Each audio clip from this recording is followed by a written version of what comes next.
But look at the submission of the companions of Husain. A man from Bani Kahil.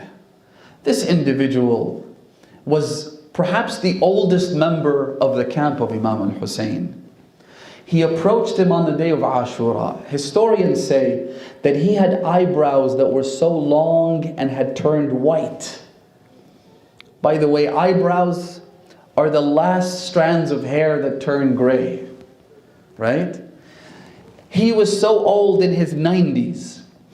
His eyebrows were so long that he was wearing a headband so as to lift up his forehead so he could fight.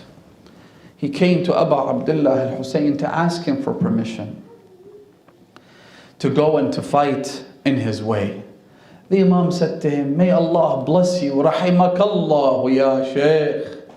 May God bestow His mercy upon you. What are you doing, getting yourself killed at this age? I'm sure you have a family, you have grandchildren, you have people who love you. Why would you do this to yourself?" He said to him, "Ya Aba Abdullah, do you know why I'm here? سَمِعْتُ جَدَّكَ رَسُولَ اللَّهِ. I heard your grandfather say," one hadith. Look at the submission, look at the surrender, look at the beauty of this man. One single hadith. He said, "I heard your grandfather say, سَيُقْتَلُ وَلَدِي هَذَا بِأَرْضٍ يُقَالُ لَهَا كَرْبَلَاء." My son, this one, Husain, who was 3 or 4 years old, Abu Abdullah, would always surround his grandfather.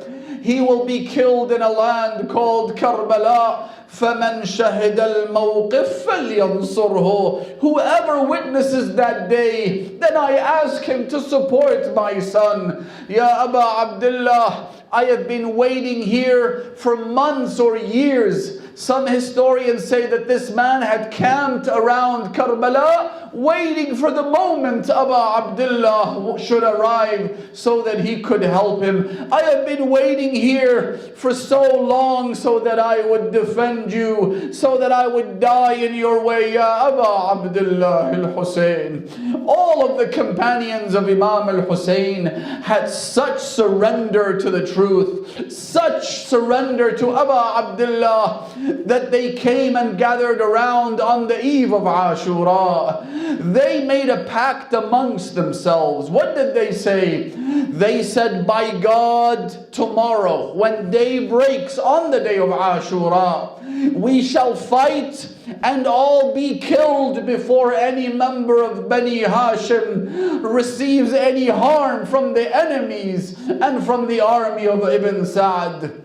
One after the other, they approached Imam al-Husayn. One would say, "Ya Aba Abdullah, akalatni as-siba'u hayyan in ana taraktuk."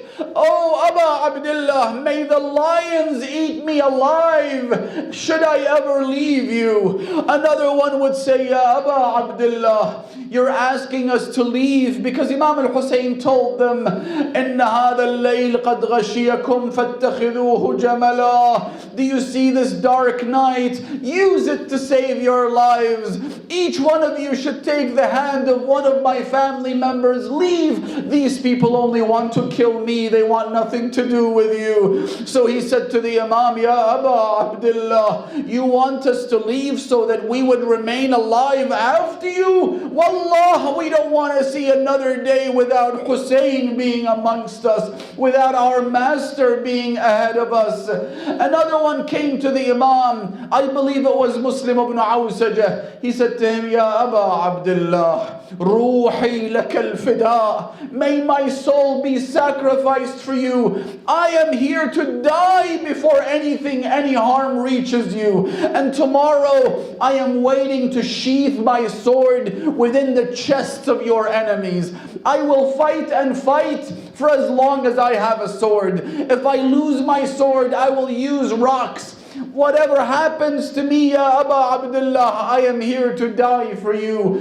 One after the other, until this black slave approached Abu Abdullah. His name was John. He was the slave of Abu Dhar. Then he became the slave of Imam al-Hasan. Then the slave of Imam al-Husayn. These were volunteer slaves, brothers and sisters. Those of you who know the Ahlul Bayt know how millions today flock to the shrine side of Aba Abdullah and make the statement, عَبْدُكَ وَابْنُ عَبْدِكَ وَابْنُ أَمَتِكَ, I am your slave, I am the son of your slaves. Imam al-Husain on the day of Ashura had each of these companions come and ask for permission to go and fight. This man was now old and frail. He came to Aba Abdullah. He said, Ya Aba Abdullah, إن لوني لأسود وإن ريحي لنتن وإن نسبي للئيم فتنفس علي بالجنة. He said, Ya Aba Abdullah, let me go and fight. Imam al-Husayn said to him, Ya John, طلبتنا أتيت إلينا طلبا للعافية. You came to us because you had no one else. You wanted a comfortable life, and we tried to give you a comfortable life. There is no reason for you to get killed today. Let me give you your freedom. Go and live as a free man in the remainder of your life. He said to him, Ya Aba Abdullah, is it because I am black? Ya Aba Abdullah, I know I am black. I know I'm just a slave. And brothers and sisters, this is what we all say to Aba Abdullah as well. Ya Aba Abdullah, I know that we've made mistakes. I know that our hearts are blackened with sin. I know that we don't have a good track record. فَتَنَفَّسْ عَلَيَّ فِي الْجَنَّةِ. Breathe the scent of paradise upon us tonight. Accept us as your slaves. Accept us as your servants. Aba Abdullah said to him, you may go and fight.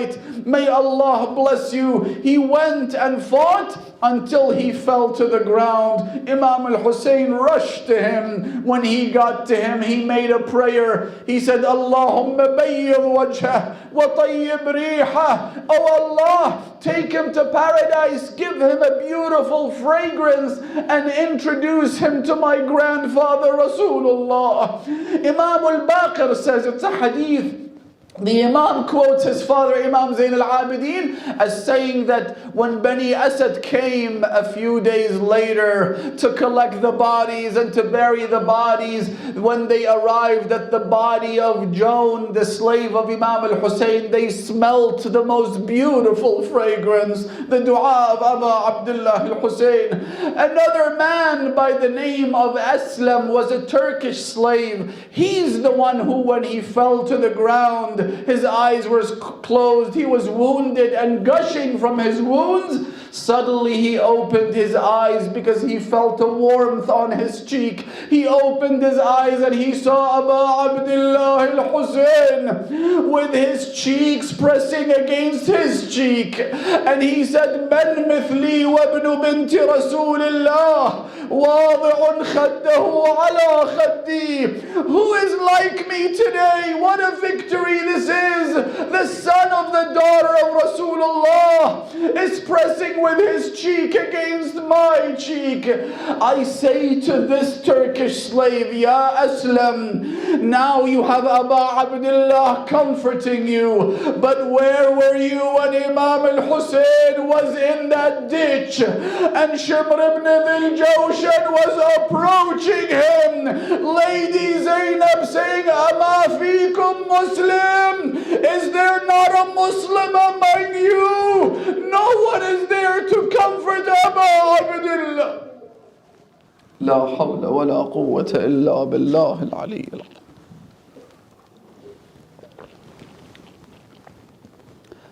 Inna lillahi wa inna ilayhi raji'un